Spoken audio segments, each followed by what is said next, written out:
নমস্কার। আশা করি তোমরা প্রত্যেকেই ভালো আছো। আমার ফ্যামিলিতে আমরা প্রত্যেকেই ভালো আছি। তবে আজকে বৃহস্পতিবার তো ফুল তো সকাল সকাল তুলে ফেলেছি। তাই মেয়েকে বলছি ফুলগুলো সুন্দর করে সাজিয়ে পুষ্প করতে রেখে দাও মা। তা আমার মেয়ে ফুল সাজানো হয়ে গেছে, তাই আমি তুলসীকে স্নান করে দিচ্ছি, তুলসী পাটটা পরিষ্কার করে দিচ্ছি। আর প্রতিদিনই তো দেই, আজকে তো বৃহস্পতিবার আর একটু পরিষ্কার পরিচ্ছন্নতা বেশি করতেছি। এমনি তো পরিষ্কারই থাকে, তুলসী পাট তো অপবিত্র থাকে না, পরিষ্কারই থাকে। তাই সুন্দর করে ধুয়ে ধুয়ে নিচ্ছি জল দিয়ে। আর এরকম ধুয়ে একটু পরিষ্কার না করলে তো ভালো লাগে না। আর যেদিন আমার খুব তাড়াহুড়া হয়, একটু বেশি জল দিতে পারি না। খুব সংসারটা তো জানোই একা। যাই হোক বন্ধুরা, আজকে ভিডিওটা সম্পূর্ণ দেখবে, স্কিপ করবে না, না করে সম্পূর্ণ দেখবে। স্কিপ করলে তো কিছুই দেখতে পারবে না। আমার ভিডিওটা কি তোমাদের ভালো লাগে না? তোমরা যে দেখো না, সুন্দর করে দেখো না, আমাকেও ভালো লাগবে। আমি না হলে ছোটো ইউজার, আর বড়দের যে দেখবে, বড় ইউজারদের দেখবে, আর আমি ছোট ইউজার দেখবে না, এটা তো ভালো লাগবে না, আমাকে খুবই খারাপ লাগবে। যাই হোক, আজকে বৃহস্পতিবার, এই যে পুজো বসেছি, নারায়ণ লক্ষ্মী পুজো, আর 2.5 দিনের পুজো। এত সুন্দর পড়েছে না। আমি সুন্দর করে ওই যে মলিদা প্রসাদের জন্য সব কিছু আয়োজন করে নিয়েছি। নারায়ণ বাবাকে আমি দেব, নারায়ণ তো শুধু এইটাই খাই। আর যাই হোক, আর এইদিকে অন্য অন্য ঠাকুরকে আমি দুধ, কলা, বাতাসা এসব দিকে পুজো দেব। পুজোটা সম্পূর্ণ ভালো করে করতে হবে আজকে। যাই হোক বন্ধুরা, আগে আমি গুরুদেবকে দিই, গুরুদেব লোকনাথদেরকে দিয়ে তারপরে আমি পুজোটা ভালো করে করি। বন্ধুরা দেখতে পারো যে কীভাবে আমি পুজোটা করছি। কোথাও যদি আমার ভুল হয়ে থাকে, একটু কমেন্ট করে জানিয়ে দিও না। আমার তো ভুল হতেই পারে, আর তোমরা যদি একটু কমেন্টে না জানাও, আমি তো বুঝতেই পারবো না। আর পুজো করতে করতে মোটামুটি হয়ে গেল। এখন আমি তুলসী পাটে এলাম, তুলসী মঞ্চে আমি পুজো করছি ঘন্টা দিয়ে।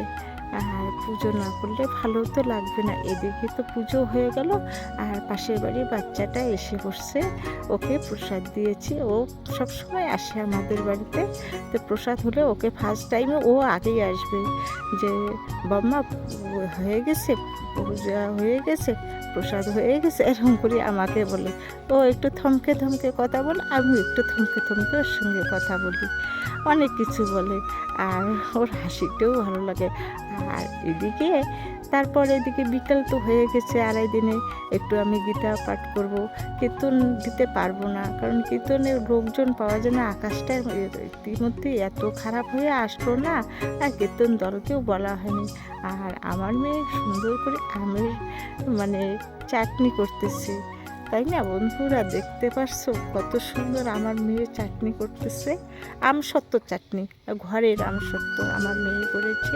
যাই হোক, ও কীভাবে যেন, আমি আর দেখিও নেই যে তুই আমাকে বলে মা কী কী করতে হবে। যাই হোক, আমার মেয়ে সম্পূর্ণভাবে করতেছি। আর এইদিকে তারপরে আমি এলাম, আমাকে একটু দে না, একটু খেয়ে দেখি লবণ টবণ হয়েছে না, ঠিকঠাক আছে। আমি অনেক সময় অনেক রূপ ধারণ করি। হয়তো তোমরা ভাবতেছো যে এরকম একটা লাগে না। এখন হয়তো অনেক সময় একটু চেঞ্জ করি, অনেক কাজ করতে হয় না, অনেক আমার অসুবিধা হয়ে যায়। আর এইদিকে আমি সুন্দর করে তারপরের দিন আমি পুজো করছি। ছড়িয়ে ভুল হয়ে গেল, রাত্রিবেলা পুজো করছি। এইটা রাত্রে আর কি, ওই গীতা পাঠ করব না, তাই একটু ফুল জল দিচ্ছি। ওই তুলসী পাঠটা নিয়ে যায়, তুলসী একটা তুলসী একটা কী যেন ওটা বলে, পাত্রটাকে নিয়ে ঘরে বসাচ্ছি। আর আমার কৃষ্ণ যে আছে, কৃষ্ণকে ওখানে বসাচ্ছি। আর 2-1 লোক আসবে, ওদেরকে নিয়ে আমি এই পুজোটা সারিয়ে দেব। রাত্রিবেলা ঘটনা আমার এটা। আর সুন্দরভাবে পুজোটা না করলেও ভালো লাগে না। আর একা একা না অনেক সময় আমার ভুল ত্রুটি হয়ে যায়।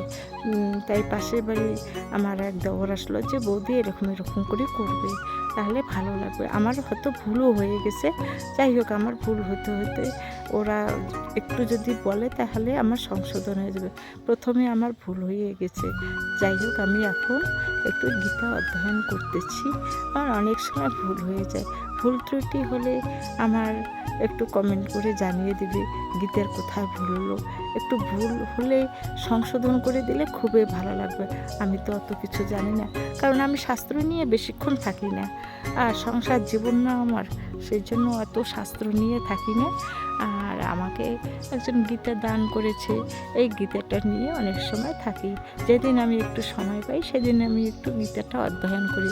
গীতাটার মধ্যে অনেক কিছু আছে।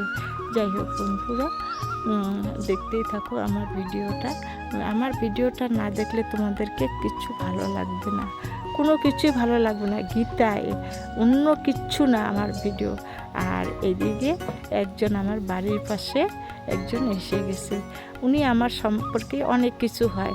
যাই হোক আমি কিচ্ছু বলি না, অনেক সম্পর্ক তো ওনার সঙ্গে, সেজন্য কিছুই বলি না। আর এইদিকে গীতা অধ্যয়ন হয়ে গেল, আর ঠাকুরের কাছে প্রার্থনা করতেছি যে আমার ভুল ত্রুটি ক্ষমা করে নিবে। আর এইদিকে প্রসাদ খেতেও বসে গেছে, আগেই তো প্রসাদ করে রেখে দিয়েছি, খিচুড়ি আর চাটনি একটা ঘ্যাট করেছি। আর বাড়ির পাশাপাশি ওরা এসে বসে গেছে যে একটু তো দিতে হবে, সেবা তো দিতেই হবে। আর আমি বলতেছি কীরকম হয়েছে না হয়েছে। আমি কীর্তনের দলকে ডাকতে পারলাম না।